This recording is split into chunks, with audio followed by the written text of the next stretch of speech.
How is it going, everyone? Ahead of the PlayStation Plus Essential game lineup reveal that should be happening tomorrow, looks like we got a major game leaked that's going to be a part of the Essential lineup, and I think people are going to be fairly happy with it. I know people sometimes have crazy expectations and standards for PS Plus. Sometimes I do as well, and sometimes I'm left very disappointed, but I think people should be pretty happy with this title as a PS Plus Essential game. We'll talk about that, and a couple of PlayStation game updates. An upcoming action RPG will be headed to PlayStation 4 and 5. We'll talk that at the end of this video. Now, before we get into this video, I just want to ask you guys, please like this video and do leave a comment with your thoughts. It really does help out the channel a lot, and it is much appreciated.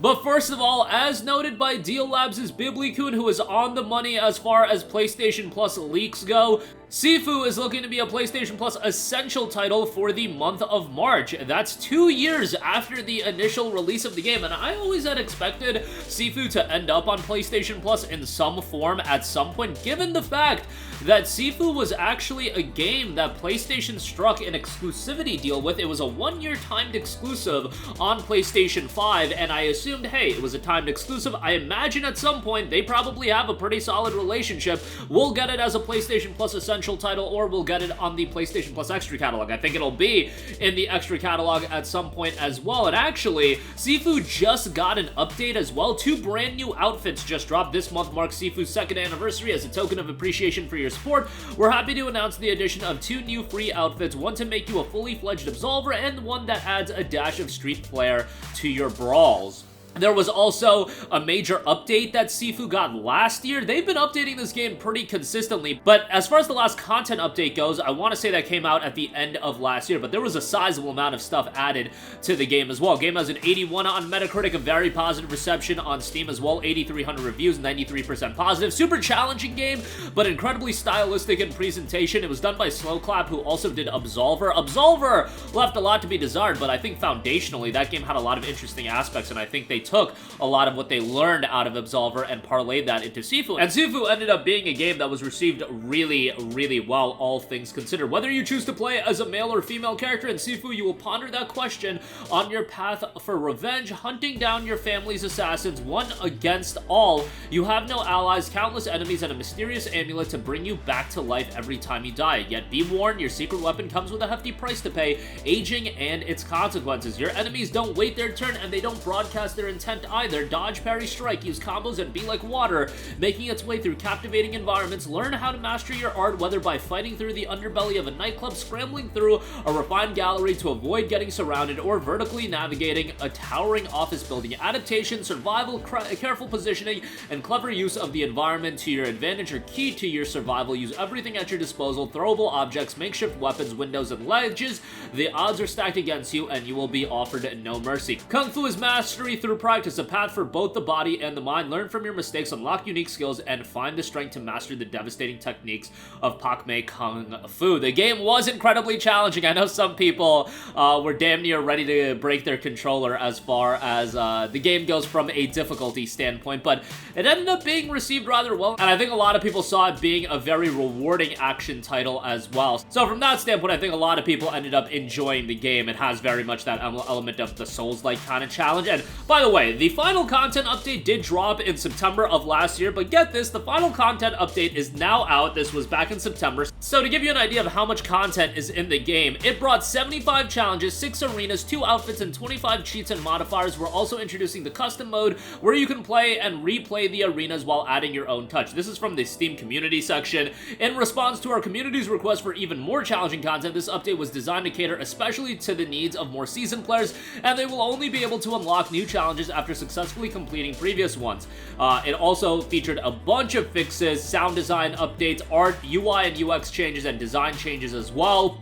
8 new modifiers, 19 new cheats, and that's on top of the stuff that was already available in the game. So credit to Slowclap for keeping this game consistently updated. They got the bag from PlayStation for a timed exclusivity. They also got the bag from Epic Games for timed exclusivity on PC. Congrats to them on that standpoint. And 2 years later, they're probably collecting another bag from PlayStation, offering it as a PS Plus Essential title. And I think ultimately people should be pretty happy with the game. Yes, it's 2 years old, but this is one of those games that I think came out, it was received really well, has held up in price. That's something to note as well. This this game does not go below like 20 bucks, so it's still a hefty price point in terms of buying the game, and it was one of those games that it came out at the time of like Elden Ring, Horizon Forbidden West, and all those games, and I imagine a lot of people just decided to skip out on it for the time being. So now circling back, PS Plus Essential title, I think people are going to be pretty happy with it. We'll see what the rest of the lineup is tomorrow, and this is for Plus Essential, which I think has been fairly good, all things considered. You had Foam Stars in February, you had January, which just killed it with the Plague Tale Requiem, and Evil West as well was a part of the January lineup. That month was killer, and I think with Sifu, I think that is a pretty solid entry for the month of March. So all in all, PS Plus Essential for 2024, so far, I would say, is a thumbs up. We'll see what the other two games are tomorrow, but I'm liking what I'm seeing thus far. Moving on from that, Ender Magnolia Bloom in the Mist has added a PlayStation 5, Xbox Series, PlayStation 4, and PC versions. It is going to be available in early access for PC on March the 25th, and this is a follow-up to Ender Lily's Quietest of the Nights, which was incredibly well received. Ender Magnolia Bloom in the Mist notes, decades after the events of Ender Lily's homunculi, sorrowful artificial lifeforms roam the land in this dark fantasy Metroidvania, face formidable enemies, and explore a bewitching post-apocalyptic world. Humans and homunculi, what awaits at the end of their quest for their salvation? Ender Magnolia is a dark fantasy 2D side-scrolling action RPG where you venture through the desolate land of Fumes, trying to save both humans and homunculi. At the forefront of magical and mechanical development, the kingdom comprises of a hierarchical societal structure. Here, you'll come across abandoned cities, discover laboratories oozing with heinous mysteries, a grand sorcerer's academy, colossal factories, and much more. The hauntingly beautiful yet gruesome world of Ender Magnolia will unfold before you. Journey with homunculi and help those who have lost their minds to the Fumes, fight fearsome, powerful enemies, purify souls, and rally your companions. Who will you save at the end of your quest, humans or homunculi? Experience the revamped battle system that elevates your gameplay and exploration beyond that of Ender Lilies. Explore the mesmerizing yet grim world at your own pace and take on menacing enemies with the help of your companions. Find your battle style using 30 different unique skills acquired from your companions and collect and upgrade loads of equipment, relics, and items featuring new difficulty levels. You can choose to have a challenging experience or enjoy the gripping storyline at your leisure. Gorgeous 2D art, animation, and music all come together to create a whimsical world. Humans and homunculi live together in the kingdom known as the Land of Fumes. Venture out, get to know people, and help one another while unraveling the mysteries of the world. The game, again, will be hitting early access on March the 25th. No word on when it's going to see its official release, but it does note in the approximately how long will the game be in early access. They're approximating about 6 months to a year, but that number is always in flux. But looks pretty good. Another game to keep on your radar going into the latter portion of the year and potentially into 2025. But that'll do it for me. Again, Sifu looking to be a PlayStation Plus Essential title for the month of March. I think that's something very, very good. I think you should be very happy with that. It's a game that still goes for like 20 to 30 bucks on sale, and it's a quality title, so I think people should be happy with that. I'm not expecting the world out of PlayStation Plus Essential. Not expecting Spider-Man 2, you know, not expecting new release games all the time. You know, a couple here and there of Foam Stars, I think, is a nice addition, but, you know, a game like Sifu, I think, works pretty well, and given that this is a game that's been heavily updated, has a sizable amount of content, and is a quality game all around. So something to check out with your PlayStation Plus Essential subscription. And Ender Magnolia Bloom in the Mist has added a PlayStation 5 and PlayStation 4 version. Will be launching in early access for PC